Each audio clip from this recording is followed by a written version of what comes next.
Hello everyone, I'm Mike Drezick from Lakeshore Central School District, and I have the pleasure of introducing Kathleen Gradel to TIF Talks. I'll start with a bio, and she's got a lengthy one, so I was not going to be able to memorize this, so here we go.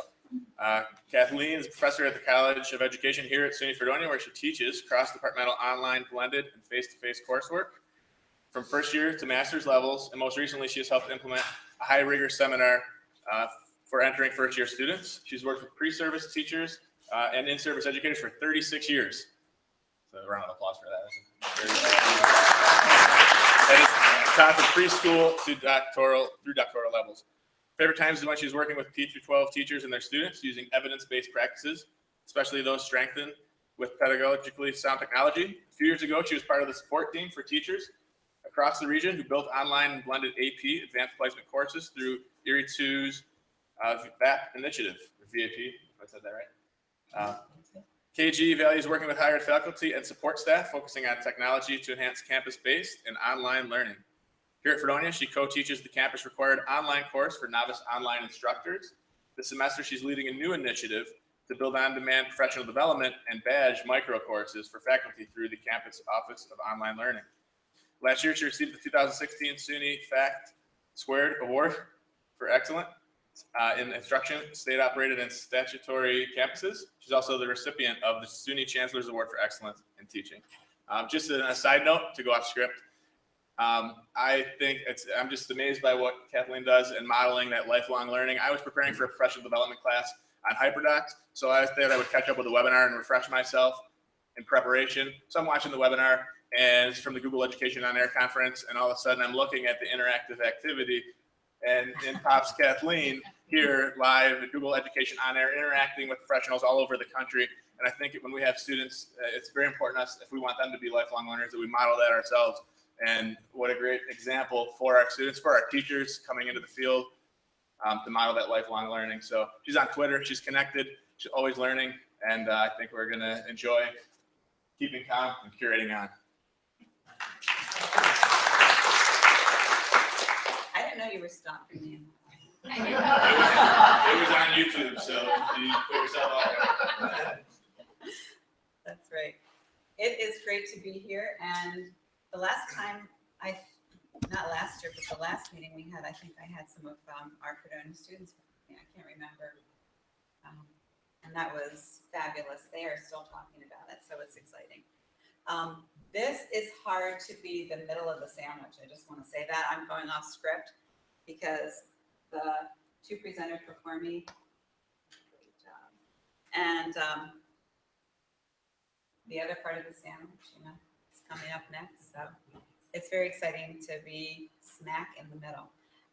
So I'm going to try to use some props. For those of you who have been in sessions with me before, you know that I give out prizes. Did everyone get a prize? Oh, Andy.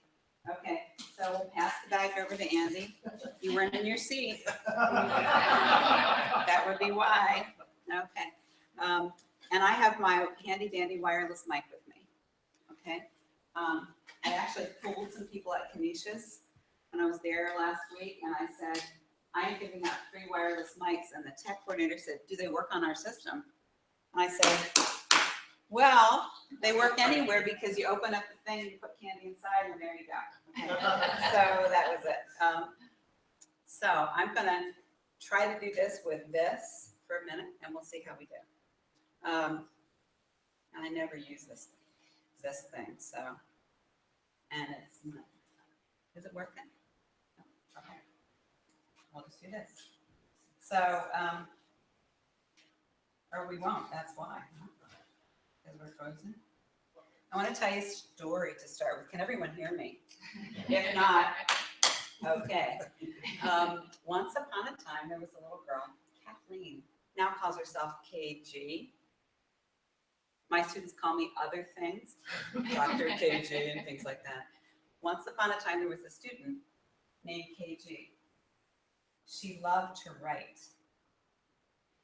When she was in the 4th grade, she was assigned a country to research. I'm sure no one in this room ever had to do that, right? She got to pick New Zealand. I should have asked you what you thought my country was, okay? So she went to the, where did she go? Encyclopedia Britannica. Now, remember how many years I've been teaching it? I actually didn't do the math right. So it's actually more than that.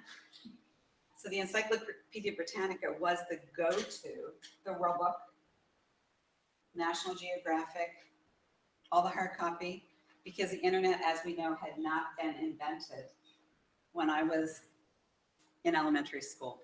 So some of the things that in this story, which are actually true, she learned about the native population in New Zealand, the geography, sheep shearing, never smelled a sheep before then, but actually went out to a farm to smell sheep being sheared so that I had some experience with it, etc. Wrote the story about New Zealand on notebook paper in cursive, handed it in to the teacher, end of story. Now I'm going to try to imitate the commercial. Okay. So, why is it the end of the story for me when I was a fourth grader? Because the paper, literally the hard copy paper handed into the instructor, was the one-way street that happened. You wrote the paper. It's kind of like the commercial where the guy comes and fixes your windshield. You write the paper, you hand it in, that's the end of the story. Get the grid. So if I could do that little rhythm, that was the end of the story. I got an A. Oh, I forgot to tell you that. I got an A, that was cool. And I still want to go to New Zealand. I haven't done that yet, but it's on my bucket list. And part of it is because of the National Geographic pictures, I have to be honest with you. So I want to say this. Those were the good old days, but I'm glad those were the good old days. So I have a little more to say. Here we go. But I want to do a little preview for you because I wasn't sure, and I have to admit, Mark, while you were talking, I added this slide because I didn't know there was going to be a quiz at the end. Knowing that there's going to be a quiz at the end and I want you all to succeed, these are some of my quiz prep questions.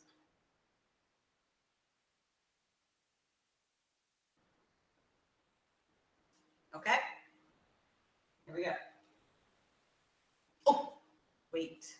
This is not my dog, but that's what my dog does, but we don't have a window that he can look out.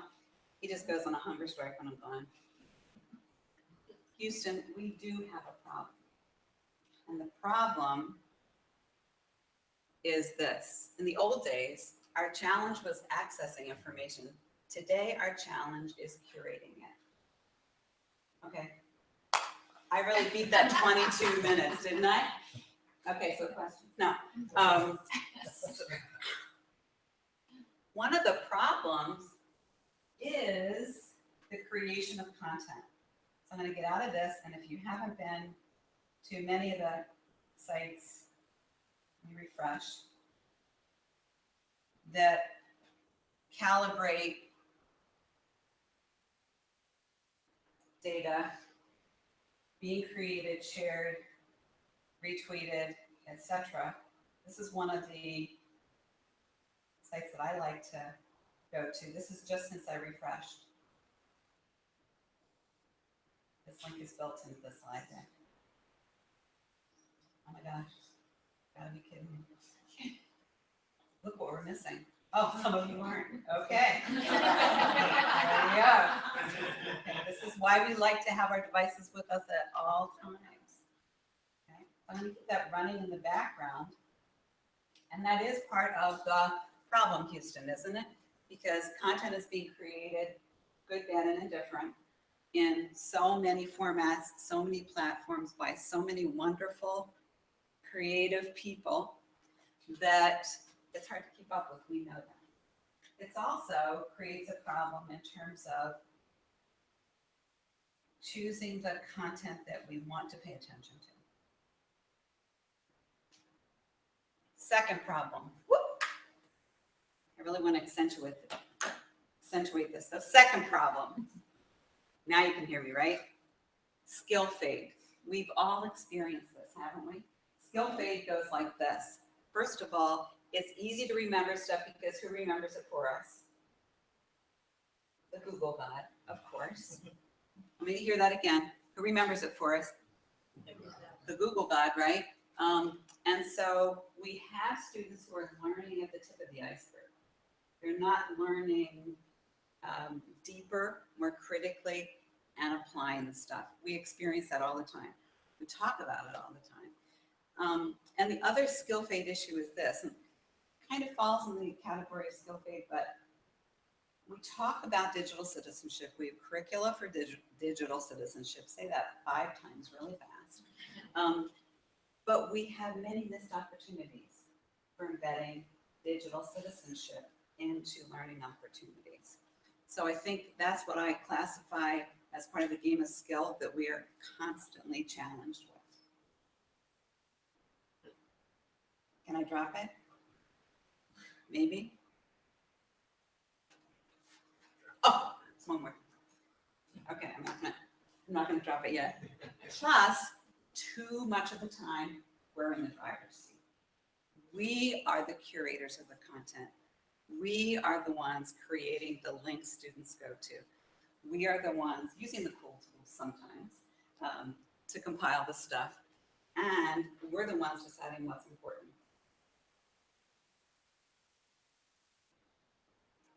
Ready? I can drop this now. Okay, so do you guys have any solutions?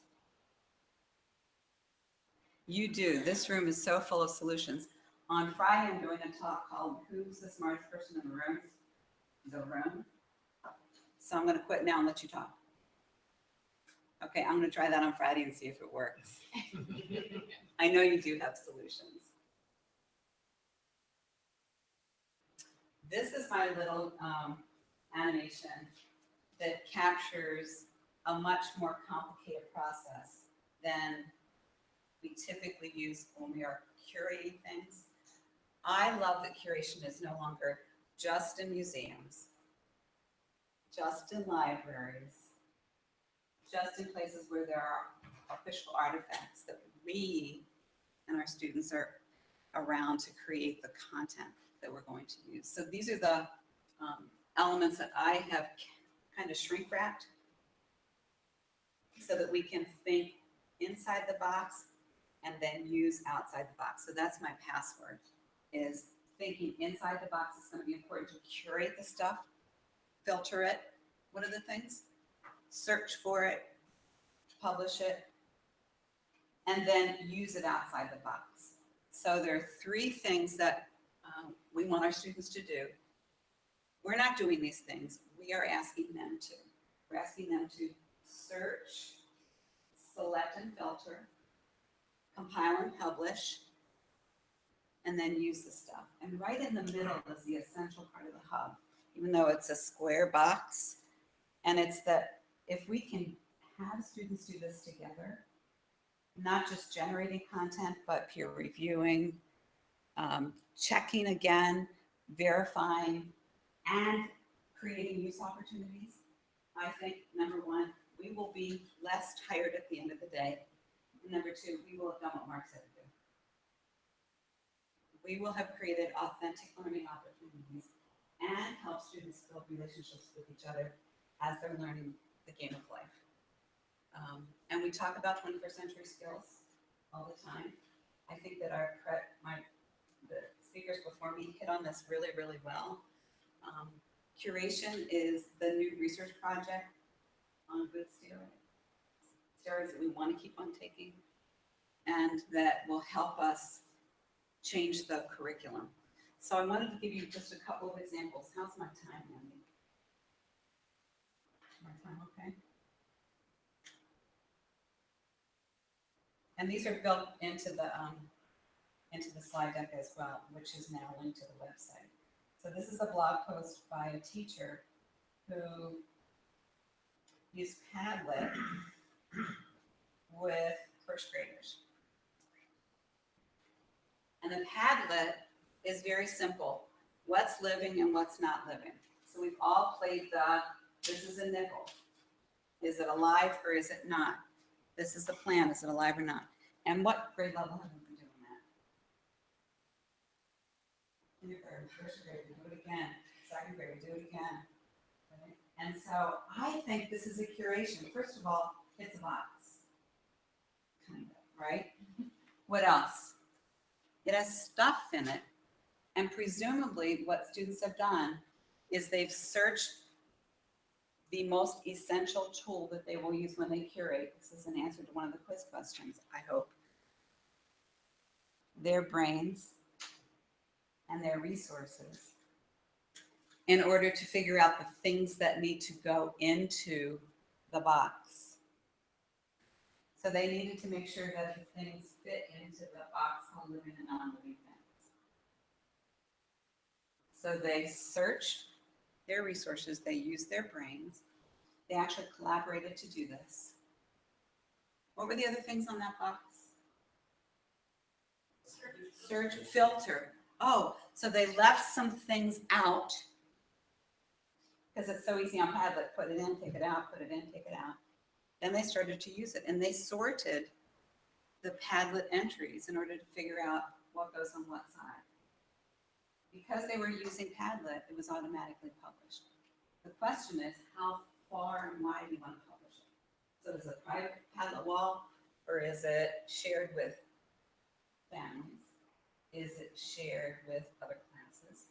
Is it shared with future teachers in the local school district, or this local school district, etc.? So this is a very simple curation. Do you think it fits the definition of curating? Would it be an example of that goes in the box? I think so. And it's not a bad initial strategy, do you think? I didn't have to do it as the teacher. And it's better that I didn't. But all my good pedagogy to get to this point was part of the mix. Mark talked several times. I stood back. The teacher stands back as the research and the publishing proceeds. Serves as a coach and as a mentor, not as the creator of content. I think that is really cool, and I think that illustrates some of the key ideas behind the notion of curating. I'm going to show you one more Padlet, and then I'm going to show you, give you, okay, so I'll just make this a little bit bigger. Uses and dangers of radiation.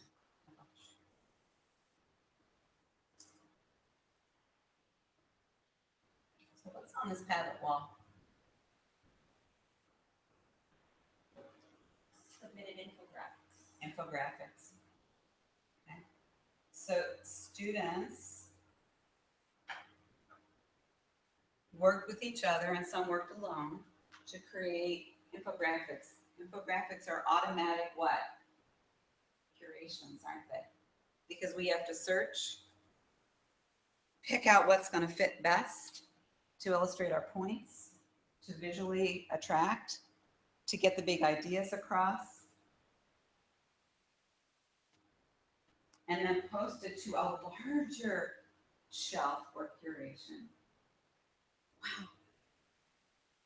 Back in the day, if the internet and Padlet had been invented, and my New Zealand thing were going on, I'd be like, yeah, I want to research a whole bunch more countries because I love this thing, right? So this is a high school example. That's the range. Does it fit the box? Search, filter. There was collaboration going on. Publish. The question is, did they have to use this stuff? And we have to go further into the how the teacher actually did it. But they did use this stuff because this became the supplement and actually the replacement in most of the kids' eyes to that stuff they had to read in the textbook. So it became the living, breathing add-on, if you will, to the textbook. Much preferred because who owns the content? The students do. So we've shifted the ownership, and the teacher has been able to help students filter, decide what's publishable and should be published, and guide students in how to use it. Those are our strengths. We're very good at scaffolding. We're very good at, we can do all that stuff. We probably don't need more practice. Students do need more practice. This is very cool. Is it just cool though? And that's my question. Is curation just something that we're trying to steal from the librarians? Do you think? Sometimes they say that. It is not just about the cool tool. I don't think it is about the cool tool. But the cool tools help the process go more smoothly. Efficiency is one of the things that Angela mentioned. Efficiency is something that will help us and our students see the end of the tunnel quicker. When my hard copy paper got posted to the bulletin board in my classroom, that was publishing. And that was really cool. And then it came home, but in those days we didn't have magnets for the refrigerator. And so it didn't get published to the, and we had Scotch tapes. So it didn't get actually published to the refrigerator. The efficiency of using some of our tools and our selection of those tools will help us, but it's not the cool factor, is it? It's the efficiency and the learning curve factor. So my suggestion on the tools, App Smash, you all know that concept in this room, of course. App Smash your favorite functional tools to curate while amping up what? Rigor or oomph. So what's underneath every single curation are usually changed expectations of what students will do and when they will do it, changed practices and procedures, and typically changed endpoints. And I'm not saying it's about paper versus digital, but often because of the publishing factor, it really is. I'm not saying it is only that, but I think it is a key component in today's world because we have bigger reach because of our digital presentation materials. Can it start as hard copy? Absolutely. Oh my gosh. One more mic left. Okay. So yikes. We are automatically in the danger zone. The danger zone with having students create content is which side of this graphic? The right side. Okay. So we can have students who do things like take credit for other people's work, imitate it and not transform it. They're very good at copy and paste or cut and paste. And they even know the keyboard commands for it. Okay. And the tendency to go where? Wikipedia and Google and those top 10 results in order to get where we need to go. So we know what needs to happen on the left side. We need to, that's our role to help extend our students' learning. And actually, when I ask students to create the study guides for our texts, to create new content to be used by our partner elementary schools here at Fredonia, I show them those. And I say, we can't live on the bad side.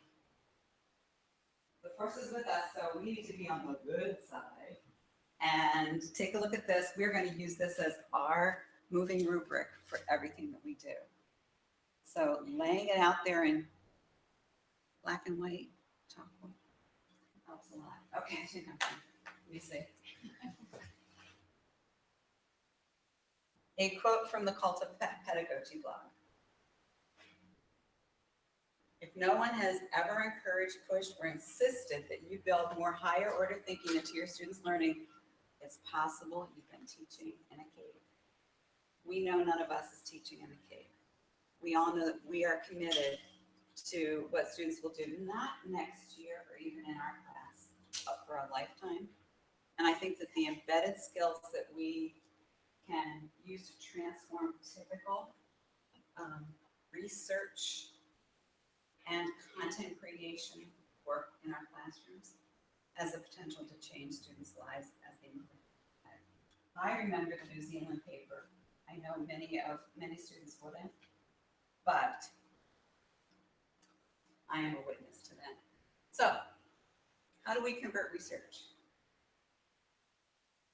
This is a rehearsal for the quiz. We don't research, we curate. Because researching is just one little piece of the puzzle that we need to have students do iteratively, do it over and over again so it becomes natural. What's that second one? What tool do you lead with? The brain. Your brain. I should have shown a picture of the brain because then you would remember it, right? But you did. Who does the work? It's shared, but the students are doing the curation work. We are doing the underlying pedagogy, but the students are doing the content creation and the curation work. Many of us are already doing this. Now you go back to your principal and say, hey, you know that video project that we did? We were curating. And here's this very cool reminder for the quiz. And thank you very much. This is how to reach me.